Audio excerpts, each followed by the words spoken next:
So I literally was awoken at like 1 o'clock, like about like 10 minutes after this trailer dropped of this leaked Spider-Man Online. I think it's called The Great Web or whatever. This thing looks amazing, and I am going to be depressed for the rest of the day because I cannot see this in reality because it got canceled. Sony, please, Insomniac, for the love of God, I am begging, pleading you to restart this up. Redo this. Just go ahead, do it in the future. Cancel some of those leaked games that got freaking leaked. Just do it. Give us the Spider-Man Online game. We need it. God, oh, everybody loves it. If you're new, go ahead and subscribe. If you like this video and you want this game, go ahead and like that video. Let's try to get to like 1,000 likes. That'd be amazing. And if you want to see the leaked trailer, it's in the description below. Go ahead and look at the description.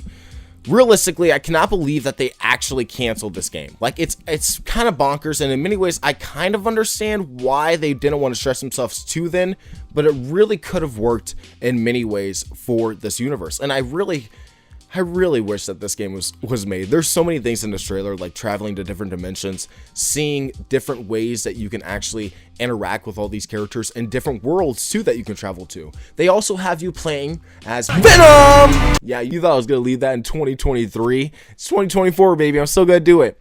Anyway, look, playing as Venom, I think you could even play as Doc Ock too. There's so many possibilities that you can do for Spider-Man open world online game, and I think what they're doing now would be, or what they could have done now would be revolutionary for the superhero genre game. I mean, look at what WB did twice in a row. They basically did Gotham Knights and Suicide Squad, you know, back to back. When you look at those games, what Insomniac could have done with this game is exactly what they should have done with their game. Like, if you gone from Batman to Gotham Knights and just used a free-flow combat and had like everybody having a cape and gliding around, I think that most people would have been satisfied with Gotham Knights, and you gave it like a little bit of a better story. But even still, like the concept of swinging around and fighting crime with different Spider-Man with your best friends, like that is just like the best fucking idea imaginable. I don't see a single person who would be objective to that, except a few people that don't want live service things. But besides the live service things, let's just say it's like Ghost of Tsushima, where you're just gonna play with your friends and some story content, or GTA 5, where you're gonna like go ahead and do some certain story missions that got added on completely throughout the year, and then you just do all those missions over and over and over again with your friends. And you know, you could go around, do free roam stuff. You can go to different worlds, different universes, and do free roam stuff, which is what the trailer kind of looks like it was doing. That would be so interesting to really do. I mean, like, it's essentially like Shattered Dimensions in you know, today's time. And I think that doing it with multiplayer and co-op is a fantastic idea. A lot of people are still opposed to it, and I understand why they wouldn't want something like this. But again, it's not like Rocksteady. It really is not like Rocksteady. It goes from Batman to freaking Suicide Squad, which is stupid as shit, and then Spider-Man to Spider-Man with multiplayer. Like, what?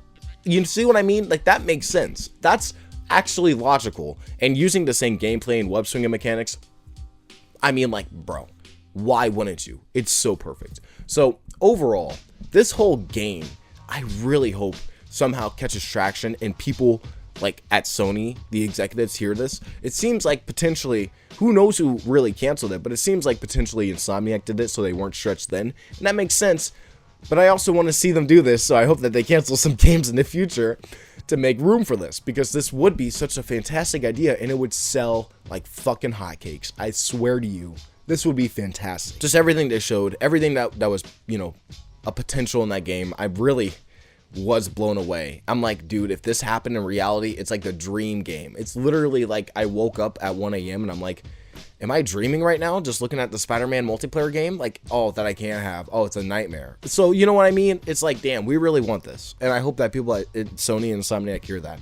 And I just think that the whole concept could have been applied to so many superhero games, which is why I said that they're revolutionary if they do that type of stuff. It literally would just kind of branch out into a world that they've already crafted, doing the same thing that Miles Morales did, Spider-Man 1, Spider-Man 2, giving you that same feel, but with all your friends in a multiplayer setting. That right fucking there would be phenomenal. And it would be also cool if there was like an offline mode where you could have all these NPCs and you're just swinging around as like Miles or Peter. You could choose a character and you could swing around and play solo. That'd be really freaking cool too. There's so many possibilities. And I think that with that type of game, that would be so cool. But right now we're not getting it. So we have to just kind of swallow our throats and freaking get over it. And, you know, potentially we'll get it in the future sometime. Or maybe they'll use that element or those elements in a future game sometime. So that'd be really fun. Overall, I cannot wait to see what they're doing with future Spider-Man games. Insomniac, I know that they're going to improve or at least listen to a lot of the criticisms that were told for the story, hopefully. And they're actually going to take their time and craft a freaking perfect story for Spider-Man 3. And who knows what they have in between. I mean, technically we all know, but we don't know if they're going to cancel some of those things or switch some of those things up or something's going to change. Who knows? Overall, I'm excited to see their future, and I really think that this game should at least sometime in the future get released. It seemed like it could be a PS6 game, which would be really, really freaking cool. But overall, I want to know what your guys' thoughts are in the comments below. Don't forget to like, comment, subscribe for more videos in the future. I'll see you guys in my next one. Peace out.